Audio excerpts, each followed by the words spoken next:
नमस्कार, आप देख रहे हैं आवाज इंडिया, देश की भरोसेमंद आवाज। और मैं हूं ईशिता चक्रवर्ती। खबरों का सिलसिला शुरू करने से पहले आइए एक नजर डालते हैं आज की बड़ी हेडलाइंस पर। बलिदान दिवस पर डॉक्टर श्यामा प्रसाद मुखर्जी को पीएम मोदी ने दी श्रद्धांजलि, उनके विचारों को किया याद। ब्रिक्स बैठक में चीन का संदेश, भारत को बताया साझेदार और सहयोगी। कच्छ को मिला तीसरा एयरपोर्ट, मुंद्रा से 8 नई उड़ानों की शुरुआत। भरत तिवारी केस पर गरमाई सियासत, सम्राट चौधरी पर बरसे प्रशांत किशोर।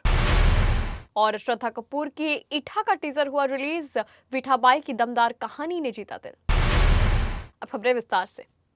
भारतीय जनसंघ के संस्थापक डॉक्टर श्यामा प्रसाद मुखर्जी के बलिदान दिवस पर प्रधानमंत्री मोदी समेत भाजपा के कई नेताओं ने उन्हें श्रद्धांजलि अर्पित की। पीएम मोदी ने सोशल मीडिया पर श्लोक शेयर करते हुए डॉक्टर मुखर्जी को राष्ट्र और समाज की निस्वार्थ सेवा के लिए याद किया। उन्होंने कहा कि डॉक्टर मुखर्जी ने अपना पूरा जीवन देश हित में समर्पित किया और उनके विचार आज भी देश की हर पीढ़ी को मातृभूमि की सेवा के लिए प्रेरित करते हैं। प्रधानमंत्री ने उनके आदर्शों को राष्ट्र निर्माण की प्रेरक शक्ति बताया। भाजपा नेताओं ने भी उनके योगदान को स्मरण करते हुए श्रद्धा सुमन अर्पित किया। ब्रिक्स देशों के राष्ट्रीय सुरक्षा सलाहकार सम्मेलन में हिस्सा लेने दिल्ली पहुंची चीन की विदेश मंत्री वांग यी ने एनएसए अजीत डोभाल से मुलाकात कर भारत चीन संबंधों पर चर्चा की। वांग यी ने कि दोनों देशों के लिए एक दूसरे के मूल हितों का सम्मान करना और नेताओं के बीच बनी सहमति को लागू करना जरूरी है। उन्होंने कहा कि भारत और चीन प्रतिद्वंदी नहीं बल्कि साझेदार है और यही द्विपक्षीय संबंधों की सबसे महत्वपूर्ण रणनीतिक समझ है। वांग ने कहा कि दोनों देशों के रिश्ते अब सुधार और सामान्य स्थिति की ओर बढ़ रहे हैं। कच्छ के औद्योगिक, व्यापारिक और पर्यटन विकास को नई उड़ान देते हुए मुंद्रा एयरपोर्ट का भव्य उद्घाटन किया गया, जिसके साथ क्षेत्र को भुज और कांडला के बाद तीसरा एयरपोर्ट मिल गया है। अदानी समूह द्वारा विकसित इस अत्याधुनिक एयरपोर्ट में 1900 मीटर लंबा रनवे और विश्व स्तरीय यात्री सुविधाएं उपलब्ध कराई गई हैं। एयरपोर्ट के शुभारंभ के साथ स्टार एयर ने मुंबई समेत 8 शहरों के लिए नियमित उड़ान सेवाएं शुरू कर दी हैं। अब मुंद्रा का सीधा हवाई संपर्क गोवा, गाजियाबाद, कोल्हापुर, बेंगलुरु, बेलगावी, नांदेड़ और सूरत जैसे शहरों से भी हो गया है। देश के प्रमुख बंदरगाह और औद्योगिक केंद्र होने के कारण ये एयरपोर्ट व्यापार और निवेश को नई गति देने वाला माना जा रहा है। भरत तिवारी मामले के बीच जन स्वराज के सूत्रधार प्रशांत किशोर ने बिहार के मुख्यमंत्री सम्राट चौधरी पर निशाना साधा है। उन्होंने कहा कि बिहार में अपराध किसी एक जाति के साथ नहीं बल्कि सभी वर्गों के लोगों के साथ हो रहा है और इसके लिए राज्य की कानून व्यवस्था जिम्मेदार है। प्रशांत किशोर ने आरोप लगाया है कि सम्राट चौधरी अपराधी प्रवृत्ति के व्यक्ति है और उनके मुख्यमंत्री बनने से अपराध बढ़ा है।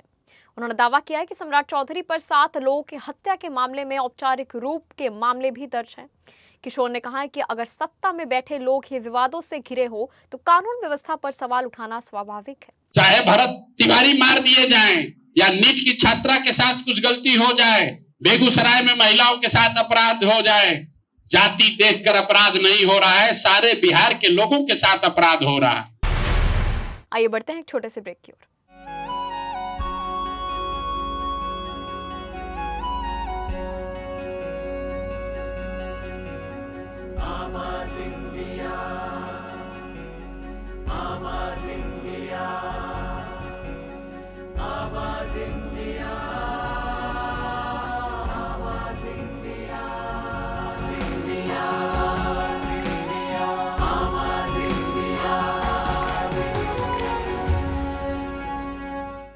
आप सभी का स्वागत है इस छोटे से ब्रेक के बाद। बढ़ते हैं अपनी अगली खबर की ओर।